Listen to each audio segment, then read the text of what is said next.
Hello folks and welcome back to the channel. Today I'm going to be doing a short unboxing video of this mixed lot that I won last night at an auction. The auction has become a regular event in my week now, and it's something I really enjoy going to. Everybody loves a bargain and I'm no exception. That's the main reason why I like to go, but also you get boxes of random stuff for extremely cheap. For this lot here, I got into a fairly intense bidding war last night and ended up spending the grand total of £6 for all this. When I got to view the auction, I first saw that there were a couple of bow saws, and it's something I'm in the market for at the minute because I have a small job coming up, and I've got a few extra pairs of hands to help and only a few bow saws, so I needed a couple more to supplement my collection. So I spotted the orange one there and I thought that still looked pretty decent, so I'll try and bid for it, and as I said, £6 seems to be a bargain. So let's delve into the box and see what we can find, because I haven't really had much of a chance to have a look through it up to now. Okay, so first off I'll have this spirit level. I have a few spirit levels but none this length, so that's something useful, and again it's one of the things about the lot that caught my eye. Only really wanted to get this for the bow saws and the spirit level, so these both are definitely worth a lot more than £6. So we'll just have a look and see what brand this is.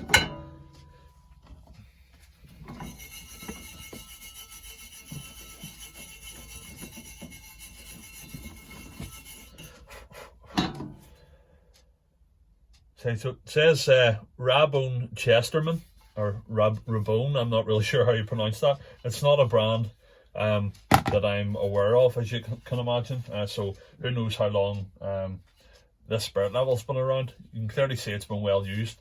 There's lots of cement and mortar on it there, but again, that's no problem. The main thing is the spirit level, the bubbles and all are still there, and it seems good to use, so something useful. Next thing is this Baco Force Ergo bow saw. These are actually quite new. Looking at the blade, it's definitely seen a lot of use, but you can get these in my local hardware store for about £5. The saws themselves usually retail for around £15 to £20 depending on where you go. So I got this for virtually nothing, so that's definitely going to be useful. Then there's this other bow saw. Seems to be a bit shorter in length. I'll just measure how long the blade is.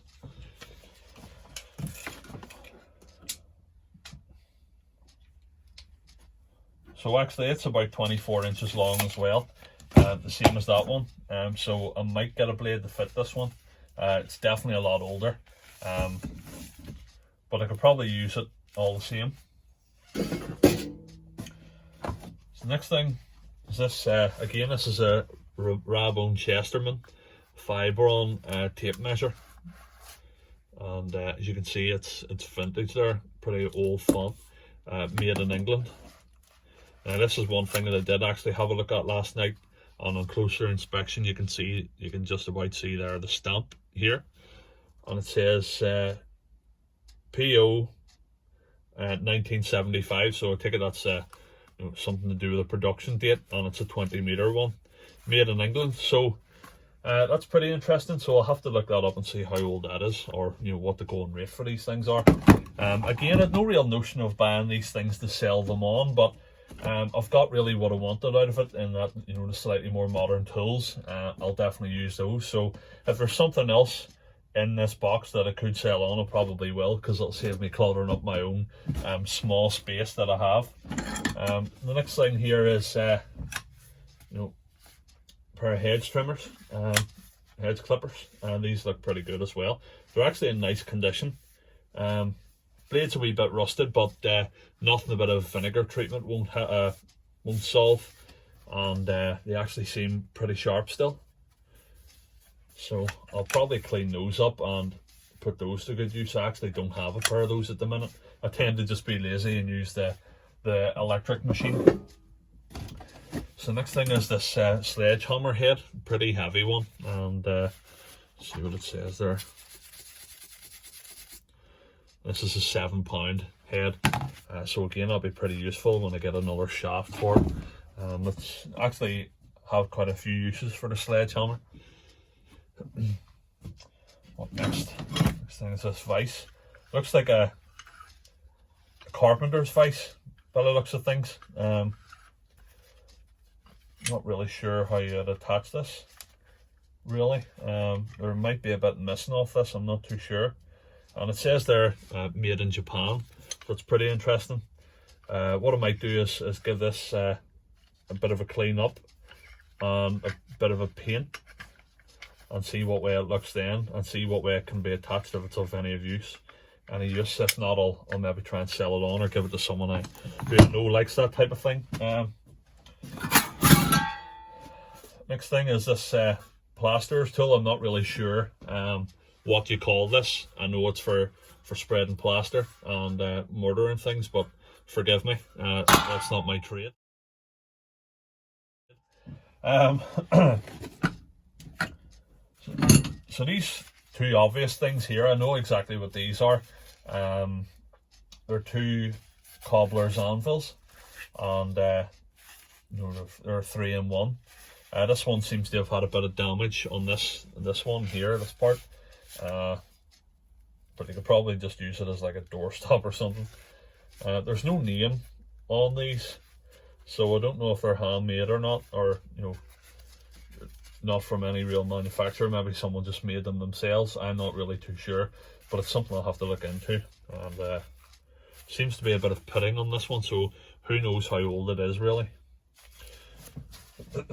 And here's another one of the same. It looks like slightly different, but again, it's something that probably needs a bit of a clean up. Again, I've no idea how old this would be, or who had it last, obviously, but I do know I actually see these in antique shops and auctions and things like that quite often, so I'll definitely look into this and see how much they would be worth, because I can't really think of any use for that.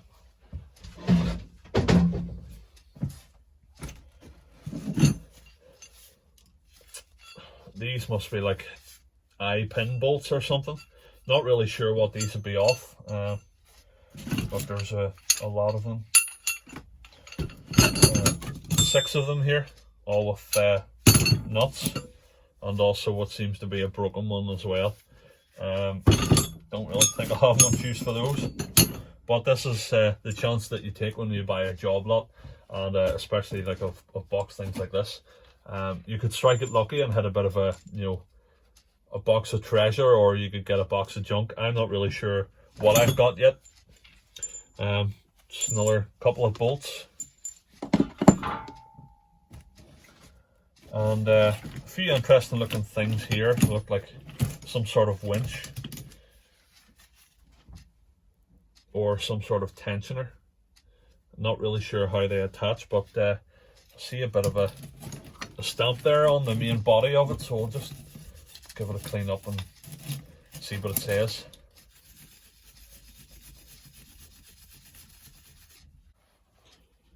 Okay, so I've given it a bit of a clean up, and as you can see, there definitely is a stamp on it. I'm not really sure if you can make that out or not. But it says Wilkinson's GPO 1954. And on this side it says ts.z. And also up here, there's another stamp, and it says 40 to 70 pounds. So I take it that's the breaking strain or limit of use on this. Quite an interesting clasp there, or hook. It opens like that. Pretty strange, not something I've seen before. And yeah, so there's a lever there and a ratchet which allows you to pull out the steel cable, and it still works. It's a bit stiff, and you can close that again. And I've discovered this tool in here, which is for the ratchet to tighten it back up as well. So yeah, you can see that works, and that actually tightens up the steel cable. However, obviously it needs to be under some sort of tension for it to pull up.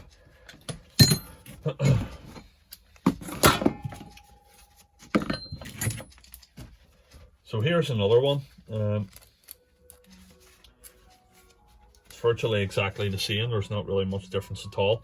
Maybe this came as a a pair, or you need both of them to operate. I'm not really sure. But I'll just see if there's any markings on this one.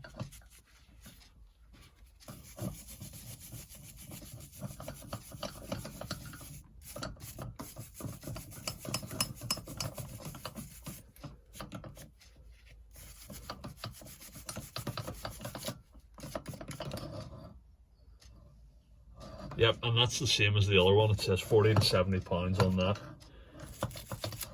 There's a date stamp here, and this one says 1947. And nothing on the other side of the block. I'll just take a look in the middle of it here, see if there's anything obvious. No, I don't think so. But I mean, it looks exactly like the same piece of equipment. Maybe they came as a pair, or this might have something else that needs added on to it, because it doesn't really seem, you know, easy to use or anywhere obvious where you would attach anything else to it. Not really familiar with what this is at all. So the next thing is this.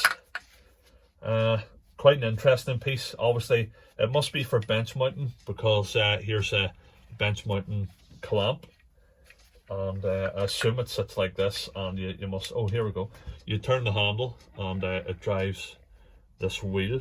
Now looking at this wheel, there's a padded substance on it, or padded material on it rather, there, and this, and it feels like a bit of a grindstone. Maybe there's something else that goes here that's missing. I'm not really sure. I've never seen anything like this before.